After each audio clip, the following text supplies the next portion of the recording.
美食大饼肚来看南投甲盐水的意面，哪会较好食？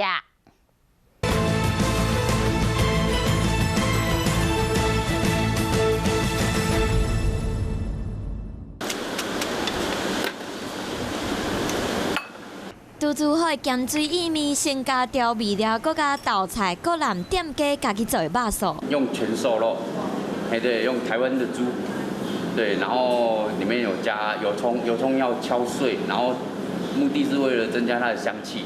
除了肉素，Q 底的咸水意面本身搁有一寡香味。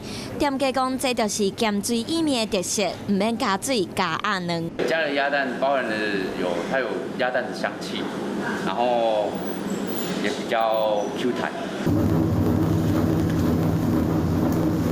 甲用鸭卵做的咸水意面无同，南投意面是加鸡水，水分济，口感较嫩。水意面的话，他们好像有加鸡蛋，所以他们吃起来是比较偏硬一点。那我们南投意面的口感是比较偏软 Q 的。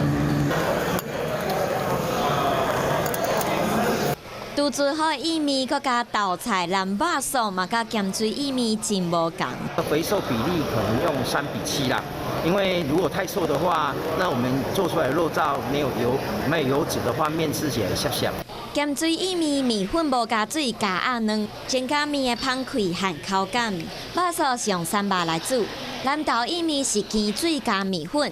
面真嫩，而且搁加入黄金比例的肉素。盐水它比较硬。那你觉得哪一个比较好吃？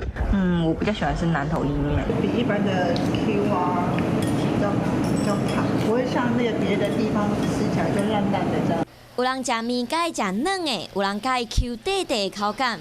简单意面搁配肉素，伫无同的县市，拢有属于在地特色。